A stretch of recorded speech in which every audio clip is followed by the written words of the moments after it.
My name is Joshua Lastimado. I'm Ruel Cunabia. Our topic for today is about five brothers and one mother. The Marikina house wasn't finished yet, but with an ultimatum hanging over our heads, we had no choice but to move in. Just how finished the house became mostly clear on our first night. There was no electricity yet, and the windows did have screens. There were mosquitoes. I couldn't sleep for all night. My sister slept in a cup out in the upstairs hall instead of the room downstairs, maybe because it was colder there. Hall instead of the room, so maybe because every so often she saw tossed and torn, maybe bugs away with half asleep and sat beside her and thunder. She had worked the night day. In the morning, someone went out and bought buckets and buckets of cattle. Work on the house would continue, but it remains unfinished 8 years later. And the interiors, after 2 years, underneath the work are done. We moved in. The river remains where Venus factories aren't too far away. The garden remains, and green earth stones, weeds, and leaves are where I proposed Bermuda grass will put down someday. In my house, in an attempt to return to the successful green meadows plan, but with a more modest means of one disposal. The living room of the Skinco Hermanos house features not a sense furniture, a similar look. The sofa and wing chairs seem as if feature a similar look. My mother growing collection of Indian is the new twist that there is this space in the room as in the most of the rooms in the Marikina house. Since its smaller house is on a smaller lot, the kitchen is carefully planned. As was the earlier one, the cooking and the eating areas clearly demarcated. There is again a formal dining room, and the new one seems to have been designed for the long narrow dining table, a lovely design, Ligna item, perhaps the most beautiful piece of furniture we have bought on the cheap from relatives living the country in a car when we still here on Heron Street. Upstairs are the boys' room, the beds were the one costume made for the Green Meadows house, the same ones we sleep in the same thing. It was a lot of fun.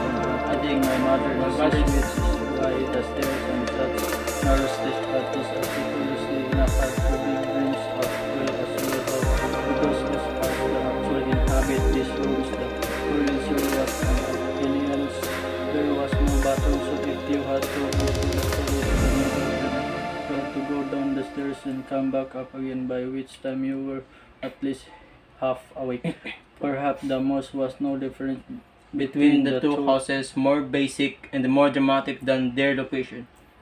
This part of Marikina is not quite the same as the swampy part of Untigas we inhabited for 5 years. Quinco Hermanos is split by the road, cutting into two places, the leads on the one and to Major Santos Dizon, which connects Marcos Highway with Katipunan Avenue. The other end of the road stop of Hollanders and distinct communication of pedicabs, narrow streets and poverty, the noise from the tricycles, the chattering on the street, the trucks hurting down Marcos Highway in the distance, the blaring of the loudspeaker of the street corner put there by eager beaver barangay official, and illusion of the might harbor of having returned state of bliss. The first floor is designed to create separation between the family and the guest areas, so one can entertain outsiders without disturbing the house inhabitants. This principle owes probably to my mother than my father.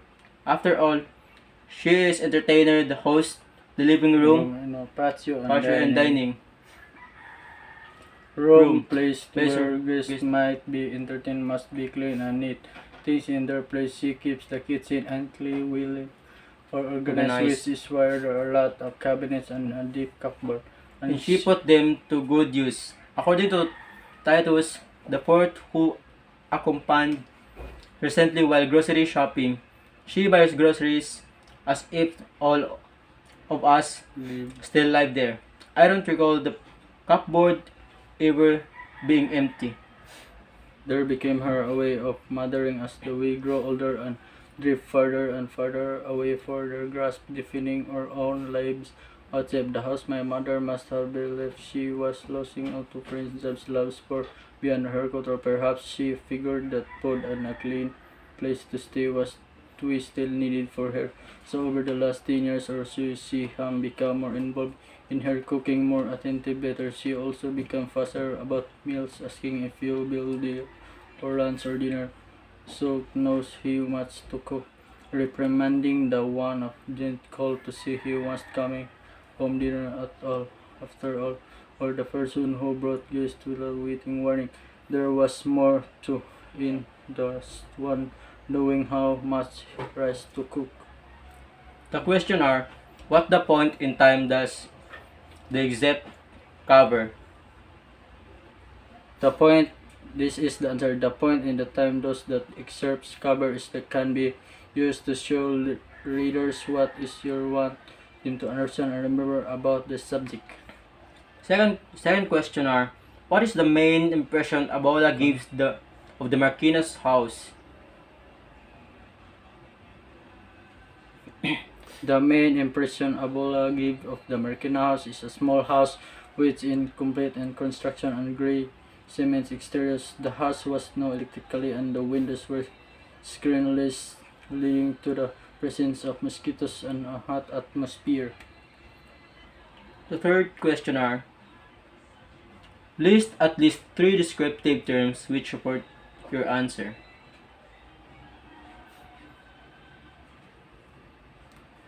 The Marquina house is a small house which is incomplete in construction with grey cement exterior. The house was no electric and windows were screenless, leading to the presence of mosquitoes and a hot atmosphere. And the garden was without greens and contained stones, weeds and grass. The third question are,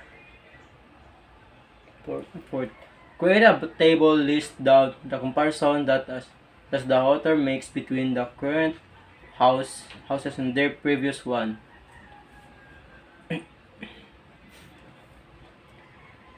So, Yeah.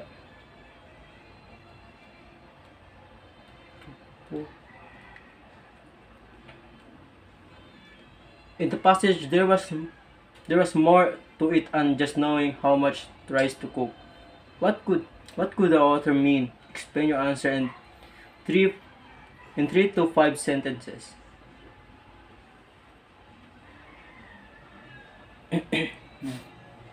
the deep meaning that author wants to convey is look on the bigger picture.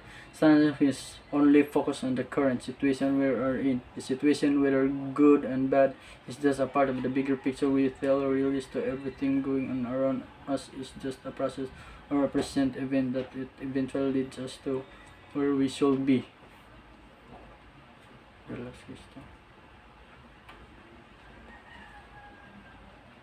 The last question are, examine the reasons why author mothers would complain about messiness of the house and yet smile after gatherings. What does this say about she values family?